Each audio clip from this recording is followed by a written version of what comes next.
គុំនិតពឹសពល10យ៉ាងដែលនឹងបំផ្លាញសេចក្តីសុខរបស់អ្នកគុំនិតពឹសពលទាំង10យ៉ាងដែលបំផ្លាញសេចក្តីសុខរបស់អ្នក 1. គិតថាអ្នកអាចផ្លាស់ប្ដូរអ្នកដទៃអ្នកអាចធ្វើឲ្យអ្នកដទៃគិតតែអ្នកមិនអាចធ្វើឲ្យគេកែប្រែតាមចិត្តរបស់អ្នកនោះទេព្រោះអ្វីដែលអ្នកចង់ជាទូទៅមិនមែនជាគោលដៅចម្បងបង្អស់ដែលគេចង់បាននោះឡើយ 2. រំពឹងថាអ្នកអាចកែប្រែអ្វីៗដែលមិនអាចផ្លាស់ប្ដូរទោះបីការប្រែប្រួលវាគឺជាច្បាប់របស់ធម្មជាតិតែច្បាប់ធម្មជាតិនេះវាមិនប្រែប្រួលឡើយមានតែត្រូវបាត់បង់ឬគ្រប់យ៉ាងសុទ្ធតែមានហេតុផល 3. ជឿជាក់ថាស្មៅនៅតែមានពណ៌បៃតងស្មៅនឹងមានពណ៌បៃតងត្រង់កន្លែងណាដែលអ្នកស្រោចទឹកតែប៉ុណ្ណោះកុំចេះតែធ្វើតាមទម្លាប់ដែលធ្វើតគ្នា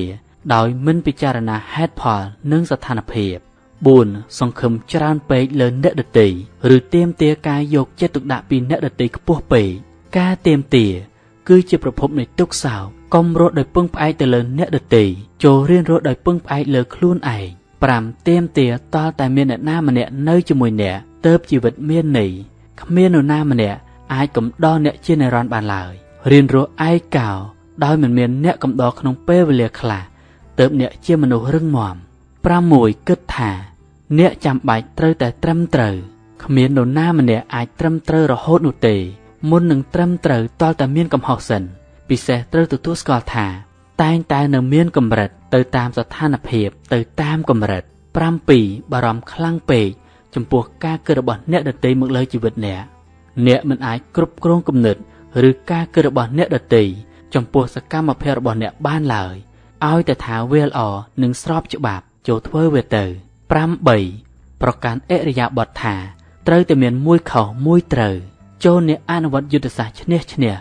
កុំឲ្យនរណាម្នាក់ចាញ់ទៅគ្រប់យ៉ាងដំណើរការល្អគ្មានអ្នកខុសនឹងត្រូវឡើយ 9. មានអារម្មណ៍ថាមិនទាន់បានរៀបចំខ្លួនឲ្យបានល្អដើម្បីអនាគតមានរឿងអ្វីកើតឡើង